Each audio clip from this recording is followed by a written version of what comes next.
Vesper Array always got quieter after second shift, never because anyone ordered it, but because the station preferred efficiency the way some people preferred silence. Corridor lights dimmed. Doors sealed with soft clicks. The ventilation system dropped into its night cycle, breathing like it was trying not to wake anyone. Even the distant engines sounded gentler, as if sound itself cost power. Nora Vance stood in her quarters and decided she was done being efficient. 4 months into her assignment as nutritional systems tech, she had survived on station rations. Sterile packets, measured cubes, protein paste labeled with cheerful names that tasted like nothing. It all kept her alive, sure.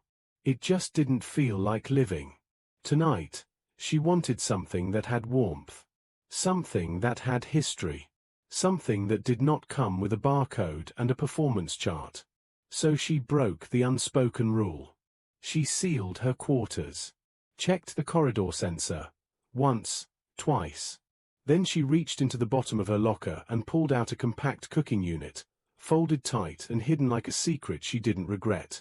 Contraband. Not illegal. Just strongly discouraged on a station that treated meals like fuel. Nora set it up anyway. She unfolded the heating plate. Locked the guard rails into place. Set a pan down like she was planting a flag on enemy ground. Then she began the ritual. Oil first, just enough to shimmer. Garlic next, the moment the metal warmed. It hit the heat with a soft sizzle, and the air changed instantly. Warm. Sharp. Alive. A smell that didn't just fill a room, it filled memory. Pause. Nora smiled without meaning to. She added onions, watching them soften and sweeten as they turned translucent. She stirred slowly, humming an old earth tune under her breath, quiet enough that the station wouldn't complain. Tomatoes followed. Herbs. Pepper. Salt. Then the treasure. Vacuum-sealed noodles, real, imported, expensive enough to feel ridiculous. She lowered them into boiling water and watched stiff strands soften into something that bent and lived. Not optimized. Not efficient. Just human. Nora didn't notice the environmental log flagging, unregistered aromatic compounds. She didn't see the station's ventilation system politely panic. She noticed the first warning only because it arrived as a knock. Not a normal knock. A careful knock, like someone wasn't sure they were allowed to be there. Nora froze, wooden spoon hovering. She killed the heat. Wiped her hands. Walked to the door. Yes, she called, trying to sound bored. Beat. A voice answered from the corridor, young and cautious. Nora. It's Kellen.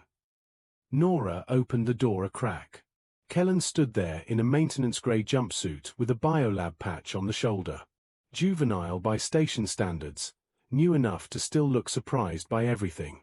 In his hands was a spotless metal bowl held forward like an offering.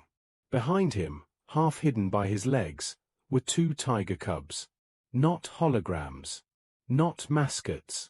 Real Terran animals, striped, round-bellied, bright-eyed, and dangerously adorable. Their ears were perked. Their whiskers quivered. They were sniffing the air like it was telling them a secret. Nora blinked. Kellen, why are there tiger cubs outside my door? Kellen swallowed. Because the cubs smelled something. One cub's nose lifted higher. Its tiny mouth opened slightly, and it made a soft sound that wasn't a growl and wasn't a meow. Something in between, needy and hopeful. Nora stared. You brought them here. I tried not to, Kellen said quickly. I swear. I was doing a routine health check in the Terran refuge bay, and then the ventilation shifted, and the cubs just, he made a helpless gesture. They started pulling. Like they were, following the smell. Nora's gaze dropped to the bowl. And the bowl. Kellen held it out farther. This is for a sample. Nora raised an eyebrow. A sample. Kellen nodded, serious as a scientist. The cubs will not stop staring at me. It is unsettling. One cub sat down. Another cub took one small step forward. Their tails flicked in perfect rhythm, as if their bodies were remembering something older than the station. Food. Real food. Nora exhaled slowly. She should have shut the door. She should have told him no. She should have protected herself from the headache of station protocol. But then the smallest cub sneezed, tiny and dramatic, then looked up at Nora like she had personally invented happiness. Nora sighed. "Fine," she said. "But if anyone asks, you were never here." Kellen's relief was immediate. Understood. Nora opened the door wider. The scent spilled into the corridor like a confession. Both cubs leaned forward at the same time.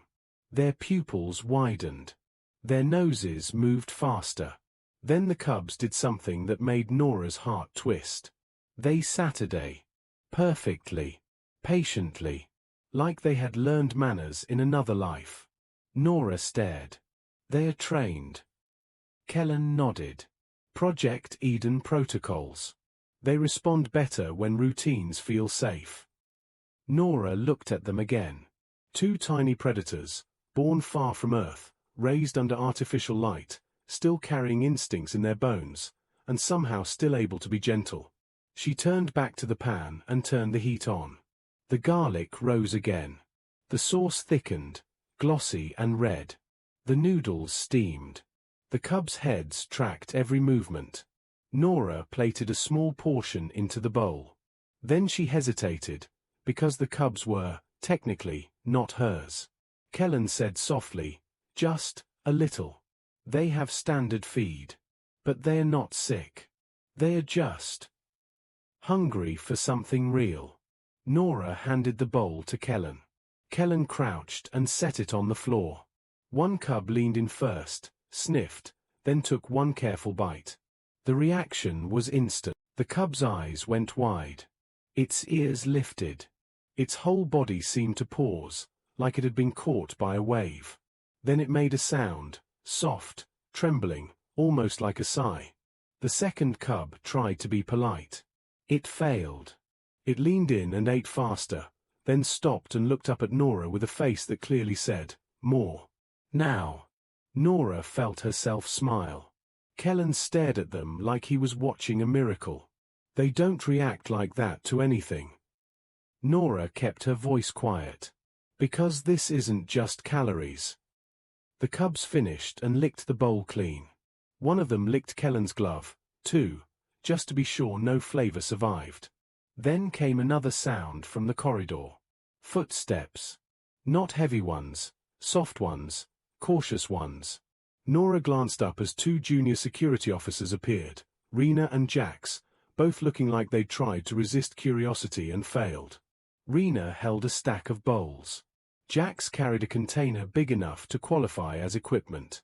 Rena's eyes locked onto the cubs. "We found them in the hall," she said. "They were migrating."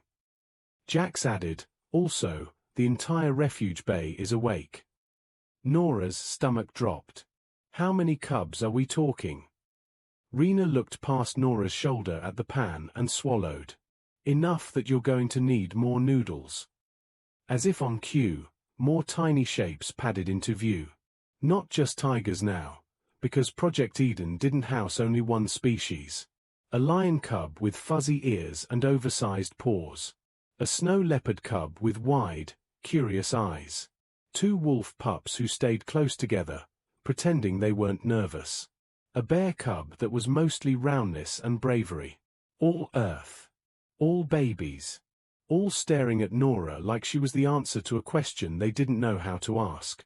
And all of them smelled the air the same way. Like the station had finally remembered what it was missing. Nora whispered, "This is going to get me written up." Rena whispered back, "Maybe. But look at them." The cubs Saturday. One by one. A perfect line of tiny predators, waiting without being told, eyes bright, tails flicking. They were disciplined in the way only hungry children could be. Quiet, desperate, trying hard to be good so the good thing wouldn't disappear. Nora's chest tightened. She grabbed a second pan. Then a third. She opened emergency protein packs meant for field missions. She boiled more noodles. She toasted bread squares until the quarters smelled like warmth itself. She adapted, expanded, improvised. Because now it wasn't just dinner. It was a station-wide event. Kellen and Rena served bowls while Nora cooked. Jack stood at the door like a guard, but he wasn't keeping anyone out, he was keeping the line calm. The cubs ate in small, careful bites at first, as if they didn't trust the magic to last. Then the sounds started. A lion cub made a tiny rumble that turned into a purr halfway through. A wolf pup pressed its face into the bowl and sighed like the world had finally softened. The bear cub held bread in both paws and chewed with slow, serious devotion. A tiger cub, smallest of the group, finished, then crawled forward and pressed its forehead against Nora's boot. Not begging. Not demanding. Just saying thank you in the only language it had. Nora froze. Pause. Kellen noticed her expression and said gently, "They do that when they feel safe." Nora swallowed hard and kept stirring. Later, when the line was shorter and the cubs lay in a sleepy pile near the warm vent, Jax asked the question, voice low like he didn't want to break the spell. "Why do humans do this?" he asked. "Why cook when you could just eat the paste and be done?" Nora looked at the pile of cubs, bellies full, eyes closing, paws twitching in dreams. "It isn't just food," she said softly. "It is time. It is care. It is sharing." Rena whispered, "It makes them calmer." "It makes us calmer," Jax admitted. Kellen looked at the cubs again, awed. "Project Eden metrics will spike." Nora smiled. "Good." The next morning, station administration was confused. Refuge Bay stress indicators dropped. Juvenile aggression decreased. Sleep quality improved. Crew morale rose. It didn't make sense until a senior supervisor turned the corner near Nora's corridor and found a neat line of handlers holding bowls, while, behind them, a cluster of Earth cubs sat like disciplined little kings. The supervisor squinted. "Why is there a line?" Kellen straightened, clutching a container nearly as big as his torso. "We are conducting nutritional research." The supervisor frowned. "Why are the cubs waiting?" Rena answered before anyone else could. "Because they learned manners." The supervisor leaned closer. The corridor smelled faintly of roasted herbs and warm cheese. Her expression changed in a way she tried to hide. "Continue," she said hoarsely. "For research." And the line moved forward. The elders still did not understand. Not fully. But the cubs did. They understood that you could build engines strong enough to cross the stars. And still need something simple, something human, to feel like you belonged. Sometimes that something was dinner. Sometimes it was the scent of garlic in the air. And the certainty that, for one night, someone chose care over efficiency. Beat. And the cubs came running. For more. Don't miss the next HFY drop. Subscribe now to HFY Survival Arena for more cubs, chaos, and human magic.